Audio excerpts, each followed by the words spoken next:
How do you sell products the year round? Using an evergreen funnel strategy is how. And in this video, I'm going to show you with my 8 years of experience working behind the curtain with B2B companies, from startups and solopreneurs to service based businesses in boring industries to SaaS companies and doing 7-figure run rates. I'll show you the simple one to many funnel that they use in order to bring in leads, get them on a wait list, and turn them into customers year round, 365 days a year. So whether it's Valentine's Day or New Year's Day, we'll make sure that once you understand how to use this funnel, you can put it into your business and you can have those sales whatever day it is. Okay. And we're also going to make sure that we cover the different types of content creatives that you need in order to make this work for you, because you can't have sales without content, unfortunately. And so we'll talk about the concepts of content laddering and conversion stacking. And it's going to be fun. So let's get into it. So the first thing you need is an evergreen funnel. Now, let's define things. What is evergreen? Evergreen is usually related to plants and trees and whatnot, green things. And so the idea is here is that it's retaining its relevance and its usefulness to the market at all times across the year. So it's not just like a Valentine's special or a Christmas special where it's rising up through seasonality, or it's trending because of the summer, there's like some Olympic event or something, World Cup, whatever. It's the opposite of that. It will make sales all weeks, all months, all days, right? That's the point. That's evergreen all the time. You can kind of rely on it. It's predictable. And so that's the first component that you want to aim for with your funnel. The second is a funnel, like having a system, a stage, step by step, sequential way of taking your customer, or actually a prospect right at the start, a follower, a stranger, taking them right from the start of their relationship with you, and making them more aware, more engaged, more desiring of your stuff until the point where they're actually an advocate. That's the long term kind of perfect funnel, right? It's several funnels in one, if you like. But in the short term scenario, it's just a simple way to take a stranger into a customer. So that would be what I'm referring to here. So now, if you put those two together, evergreen and funnel, you've got a sustainable, predictable way to take strangers into customers year round. And that's the backbone, that's the foundation of your digital products business, your course business. Okay. So regardless of, the seasonal spikes and lulls as well, the quieter periods, regardless of that, this funnel, this evergreen funnel, is the kind of first thing you want to think about and get into your business. Now, let's talk about why you might even want to do this in the first place. Why not start with a more seasonal or trending type of action? Well, here's why. So, the big thing for me is that when you're making sales daily, there's a heartbeat to the business. The business feels alive, and that's the most important thing.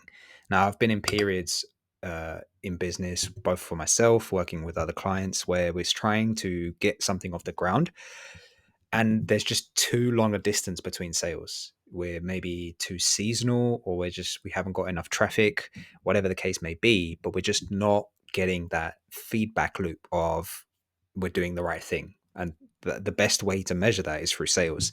So having that daily pulse of income is so essential. And this is what this will help you do. And the second point here is, like, regardless of what's happening in the news, even, like, with political and geopolitical stuff and whatever, and of course even your market, whatever's happening, even to your business, if you been hit with some sort of, like, I don't know, some lawsuit, hopefully not, right? But if anything crazy is happening to you outside of your actual business and your brand, it doesn't matter, because you've got this in place and there's sales coming in. Like, quite often there's not that much stopping you from, especially if you've got, like, your things all put together, your systems are in place, you've got an email list that's crucial, you've got a payment processor. I mean, that's kind of all you need, and you can have a good baseline of revenue coming in every day. So the external just becomes noise.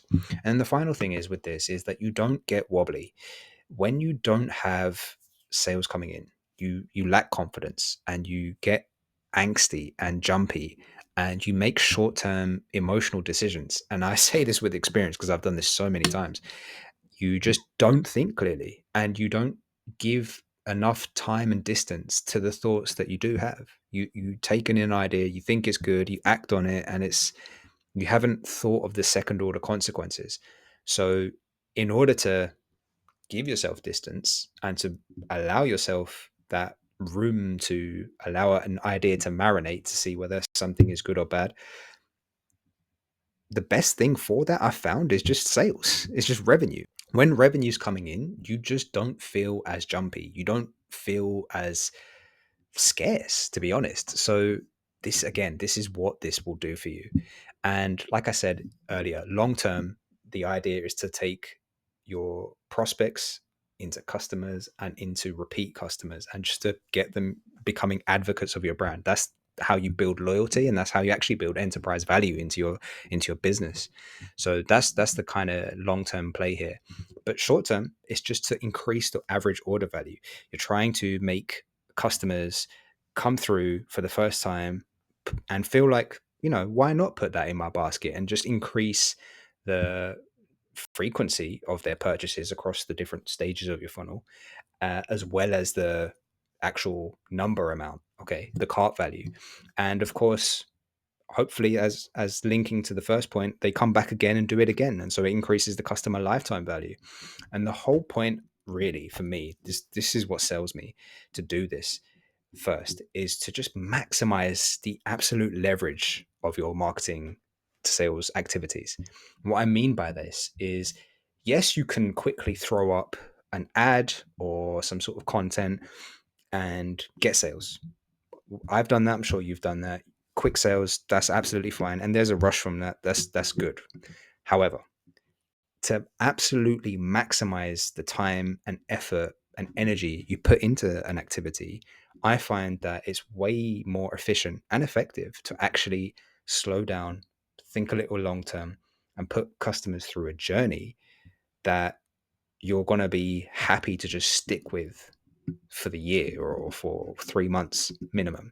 And it's just more of a long-term play. It's like a system. It's like you're setting foundations in place for people to come through continuously.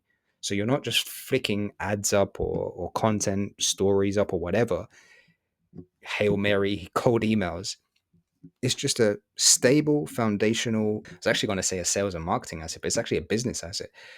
It's there for you. And all the time, it allows people to come in, add things to their basket, check out, and have a good experience and feel like coming back again or telling people about it. Okay. That's what this is. And that's why we need it. And so let's talk about how. How do we even move into this direction? Start thinking long term. What do we actually need in place to make this happen? So if you're doing this for the first time or you're starting a new brand, everything's early doors. I would just keep it super simple. I've done this myself. I'm doing it right now, where I've just stripped it bare bones down to who I'm going after, how I'm going to get them onto my list, and how I'm going to convert them. And it's as simple as that. There is, of course, all kinds of advice out there, and it's good advice, a lot of it. But if you're starting out, moving into going from one to one to many, like this video is aimed at, you don't need to be doing crazy multiple different types of content, different types of channels, different types of you just need a simple stripped down system. And the questions here: one, how are you going to turn strangers into leads? And two, how are you going to turn leads into customers? They're the only two questions you really need to figure out and answer. That's it. So in this example, this is what I'm doing right now with a client. We're using paid ads on Meta, so Instagram and Facebook, and we're just driving leads to a wait list. So it's a landing page, really bare bones, name, email, and the headline is relating to the product in question, and it's very intent based. So they're joining a wait list knowing that there's a product coming. Okay. That's how we're turning strangers into leads. Then, second point, how are we converting these leads into customers? So now I've just explained they're on a wait list. So through email retargeting, we're slowly warming them up as to what the problem is, why it's important that they solve it, how we're specifically going to solve it, why our specific mechanism to solve it is so desirable. And through a series of emails, we're communicating this. And then there's an exploding offer, if you like, an exploding offer, meaning that it's time sensitive, there's limited spots, there's limited bonuses that come with it if they act now. So that is there for them to liquidate the leads into customers through these sales, right? By liquidate, I mean the sales that are made covers the ad spend originally used to generate those leads. And so that's it. Just paid ads to a waitlist into sales via email. And it's a low ticket offer. So it's under $100. And once they actually go through that checkout page, they will see upsell opportunities as well. So we increase the AOV, the average order value, along that way as well. So all in all, it's as simple as those 2 points: traffic, emails, sales. That's it. You don't need to complicate it any more than that. And that is the kind of seeds of your evergreen funnel. Now, why we've used a waitlist in this scenario is because we don't even have a product to start with. It's all a pre-sale. So we'll get into that in another video, but I'm just showing you that it doesn't need to be that complicated. So let's talk about content and creatives and driving traffic to your offers, because that's a crucial part, right? People talk about this is the greatest model, like sell AI agency services and all these different kind of models that are legit, they work, they're fine. But what people don't talk about enough, I feel, is traffic and how to get eyeballs onto your offers. So we'll talk about that next. So let's talk about creative channel market fit. So you've probably heard of product market fit. So this is specifically related now to creatives. And so we want to make sure that we're having a creative that fits the context of the channel that we're choosing to market on. Okay. That's essentially what this means. So pick whatever traffic source you want. That's the big secret. They all work. So whether you're doing content, you're doing cold outbound, you're doing affiliate marketing, so other people are telling others about your product, or you're just doing paid ads or adverts, it's fine. It all works. It's all good. Don't get confused and take so long to decide what you're going to do, or even worse, do multiple things. We'll get into that in just a sec. Just pick one channel to get your customers, to get your leads. Pick one and just commit to it. That's all it takes. Because we'll talk about it now. Might as well just bring it up while we're on this subject. The more you do of a thing, okay, this applies to business, marketing, sale, everything, okay, all of life. The more you do of an action, the quicker you learn, the quicker the feedback, okay. And so the faster you learn, well, then the faster you can work out what works and what doesn't. You do less of what doesn't work, more of what works. And so you just have a straighter line. The actual hack, right? The shortcut is actually sticking with something. That honestly is where so many people go wrong, is they think, okay, let me add this to the mix and this will make me go faster. And honestly, it's the opposite. The more you add like different channels, different creative styles, the more complexity you add onto the into the system, okay, the slower you're going to go. So forget that, please. Just stick with one channel and even one creative type. Okay. So pick one. Now, even if you are B2B or you're B2C, doesn't matter. The truth is, in today's market, you need a minimum viable content presence. What I mean by this is that if someone sees your content or your ad or a message from an affiliate promoting you, or even a cold email, whatever it is, whatever channel you pick, you need some presence. You can't just be faceless. You can't just have a couple of personal photos on your Instagram. You need a professional presence. And so please try and think about that now. What does that look like? We'll talk about that in detail in just a second, but you need to get in your mind that it's no good just now sending out, signals that you've got a product or come and join. the newsletter or waitlist, like, yes, do that, but also have the foundational like content pieces in place that people can go and visit in their own time, because that's what humans do, and see that, oh, okay, there's there's a real brand here, there's products here, there's customers here, there's something going on here, there's life. There's not just a faceless 16-year-old in name your country, right? It's there's someone behind this that I can know, like, get to get to trust over time, okay, and do business with, hopefully, in your case. So you need some content, okay. Now, again, same idea as your traffic source. Just pick one marketing channel, okay, commit to it, and this is my take. You could disagree with me, but I don't think there's any need for repurposing in this early stage.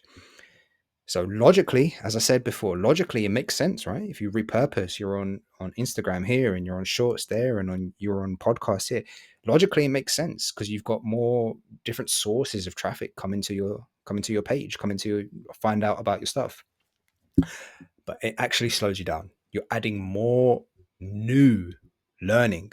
You're trying to figure out more stuff of, like, how do podcasts work? How does X work? Whatever. You're adding more like required learning and troubleshooting for yourself, and that's slowing down your momentum. And in the beginning, when you're starting out and you're trying to get that sales momentum we were talking about, the more friction you add in the beginning, the more likely you are to stop. Okay, this is what I don't hear enough of. You want to reduce friction as much as possible. And yes, that means you're going to be like sloppy and messy and clumsy. And I mean, look at this. For example, I'm recording off my laptop webcam. I've got a USB mic and I'm reading off a Google Doc. I don't have an editor. I'm editing this. It's just me getting started. What else can I say? I'm practicing what I'm preaching here. Okay. So, and I'm picking YouTube. You won't see me on Instagram. You can look me up, and like I said, I'll have a minimum viable content presence there. Okay. But my main channel is YouTube right now for this. And so I I implore you to do the same. Okay. I really invite you to just focus, pick one channel and just commit to it. Okay. Don't get tempted into chucking other channels into the mix. We'll do that after we've reached 100K. And why 100K? It could be another number. It could be 10K. It could be a million. But why 100K is because when you have that, it carries some weight. Literally on YouTube, you get your first plaque, right? It's a notable milestone. So it's like that first signal of validation of your marketing, that you know how to get attention and grow your like follower base, grow your attention base, right? So it's a kind of first significant step. So that's what I'd invite you to do. This is the mission I'm on. And yes, it will take me quite some time to do that, but that's the game. And once you've done that on one channel, trust me, everything is just downhill easier from there, because you've probably seen this before. You'll be able to go to another channel and you'll be able to say in your bio, especially if you're using your face, which we'll talk about in just a moment regarding like content types, you'll be able to go into a different channel, LinkedIn, X, whatever it is, Instagram, and you can put in your bio, blah, blah, blah. This is what I do. Here's who I help. Um, Big following, like 250K, 100K, whatever, on Instagram, on YouTube. Okay. And then a link to that. And that is just triggering social proof and like authority bias as well, because people will see, oh, that's a lot of followers, and they'll go and check it out. And even if you're just getting started on that second platform or that third platform, because you've got such a significant base of following on another platform, that will just make following or increasing your following on this new platform so much easier. It will be night and day. So do the hard graft, put it in on this one first channel right now. Doesn't matter what you pick, just master that one channel, get to 100K. Could be less if you want, but I like 100K. Get to that, and then from there, go spread your wings to other channels. Okay, you have my permission at that point. So let's now talk about a concept that I've come up with called content laddering. Is the idea of how you use different types of content for different purposes. Okay, let's get into it. Now, there's three main types of content that you want to address in whatever you're doing, whether again B2C or B2B. Okay, you need to hit on these three broad buckets of content, if you like. Okay, and why you want to do that is because you want to address every different stage of the evergreen funnel that prospects are in, and they'll have different types of ways that they need to be communicated with, and that's why we've got these different stages of the funnel and different kind of types of communication style. So let's get into it. So top of the funnel, so the first type of content that people will see when they enter your funnel is tofu content, and this is strategy and awareness type of content. So the purpose of this is that the content positions you as an expert, and it helps you attract a broad audience of interested people in your thing. Now, caveat here, you want to go as broad as you can, but also balance that with as being as qualified and as niche as you can. So it's a hard kind of balancing act to get right. So for instance, you might see certain content creators that in the business space that brush over into more philosophical and like kind of personal development type of stuff. They're already pushing up against that broadness. Okay. But then you might see it on the other end, you might see more personal development type of creators, and they're now going into more business type of content, like how to make money, etc. But their bread and butter is more personal development stuff. That's them kind of going niche a little bit. So they've gone broad and then they're going as niche as they can with that audience. So it's a balancing act, but overall, it's the type of content that you want to be known for, you want to have a good first impression on, and it's probably the stuff that people will see of you for the first time. Okay, so the ideas that you're sharing here are big picture, strategic frameworks, lessons, reviews, kind of broad stuff that would appeal to, as like I said, as many people that would be as interested in this as possible. The second part is now MOFU content, which is middle of the funnel. And at this point, people are a little bit aware of what you are about, and they're starting to get interested and build some trust with you. And it's at this stage you can really start showing your detailed understanding of a certain subject and start showing, for instance, tutorials in depth, tactics, case studies of clients or personal successes that you've had, and really start showing that you know how to get results and you're someone that they can potentially rely on if they wanted to purchase with you or do business with you. You know what you're talking about. Okay. So the difference there in tofu and mofu is that the first type of content is more broad, it's more like light-hearted in a sense that it's not so heavy on detail. It does have detail, but it's not so detailed. The mofu is more of that granular dirt in the fingernail type of content, right? So you're showing that you're in the trenches with them and you are able to get results, or even if you've not got results, you are in the process of getting those results, or you're doing the things that they're doing. Okay. So you can take on like a reporter type of frame, like, I tried the 30 best ways to whatever. You've seen those videos, or you can actually just showcase what you've done. All right. That's even better, of course. And so the final content type is bofu. This is the conversion type of content. So this is the content that is made specifically for the people who have maybe tried several different things similar to what you're selling. They're already very like problem aware, solution aware. They're now just learning about your products. Okay. And this is the type of content that you're sharing here. Everything about why your products or services work, or what's so specific about them. And the best type of content I see here is really just simple. It's just case studies and testimonials, just proof that your stuff works. That's the best stuff. So if you've got that, uh, go and share that. And that's probably enough. And you don't even need a lot because it just is so potent for creating sales events that it you can probably get away with like one good case study testimonial on your channel for every 10 videos that you make. Okay. People want to see that your thing works. And if they don't, then that's fine. You probably don't have your case studies in place right now, but you'll probably have to just share more expertise and more demonstrated proof that you know what you're doing. So that's the kind of trade off when you don't have that testimonial sort of bank to rely on. So Try and get that in place early doors, as quick as you can, and share it. And that will be the type of content that gets people over the line, handles all the objections that they have, and just creates sales for you. Okay, overcomes any like resistance as to why I can trust this person, because they've seen all your content. They've come on a journey with you at this point, and they're almost there. But this last piece of content just gets them over the line.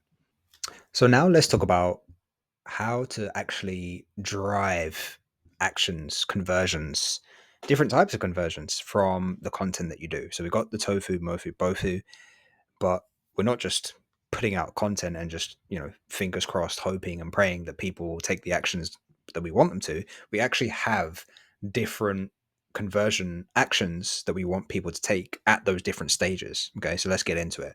So with tofu, as we said, this is the first time people are seeing you, and really, to push them, into some sort of action is going to be very soft. It's going to be quite low friction on their part and easy for them to do. So here, you're just asking for comments. You're just asking for likes, a follow, a subscribe. Something real simple, doesn't cost them money. You're not sending them anywhere at this stage. You're just really trying to get them to see if they can take an action that feels to them like it's, yeah, why not, like it's a no big deal. Okay, but the thing is, it is a big deal, because if they're taking that first action with you, they're likely to then take the next action with you, and it's just like that foot in the door of an action. Okay, so it starts the chain reaction. So that's tofu, and then linking to that is mofu, where here we're now gently trying to push them into giving us their email and contact details. So depending on what you're doing, so if you're B2B, you might go for the phone number, but if you're B2C, definitely just an email is enough. You're asking for, you might have seen this on Instagram particularly, um, trigger words, comment course, and I'll DM you the free course roadmap. Okay, want the exact thing I just shared here? DM me report and I'll send it over. You know all that stuff. You've seen that. It was big on X a few years ago and it's kind of faded out. I've seen it massively on LinkedIn the last couple of years, and I'm starting to see it on Instagram as well now. So you can use different tools for this, ManyChat, higher level. It doesn't matter. We're not going to get into tools right now. The point is, you're elegantly, smoothly getting people to take that action to just get the first point of contact with them. Because if you remember at the tofu, they have commented, they have maybe dropped a like, they're hopefully following you at this point, but that's not enough to build a relationship with them continuously. Okay, because we all know organic reach is squeezed quite often. So people might be following you, but they might not see your content unless they actively choose to click into your profile and go onto your feed. So just posting organically, even though you've got followers, is not sufficient these days. You need to get the email. Okay, and this is the way to do that. So once they're on your email, the content then with your social media content, I'm still talking about your bofu content, is directly related to your conversion actions, your sales conversion actions. Sorry. So you're now asking them to take specific actions related to the sale. So at this point, they're aware of a promotion that you're running. Maybe they're obviously they are email subscribers. So you're just reminding them on socials as well. And you're just, giving subtle reminders, maybe on stories, maybe on, the final few posts on the carousel, maybe towards the end of your YouTube video. You're just reminding them subtly to take that conversion action. Spots are filling up. Apply now. We've got our deadline coming up this Sunday. Um, Something similar to that. Okay. Ideally, there's some sort of urgency and scarcity involved just to push them over the line. But that is what the conversion action is on bofu. Okay. So just to recap, tofu, just get them engaging on your content, right? Mofu, try and capture some contact details, and then bofu, you're just trying to get them to take that action again. You're just reminding them, and try to actually just caveat actually try to be careful with the bofu. Don't overdo it. It's more of a subtle reminder.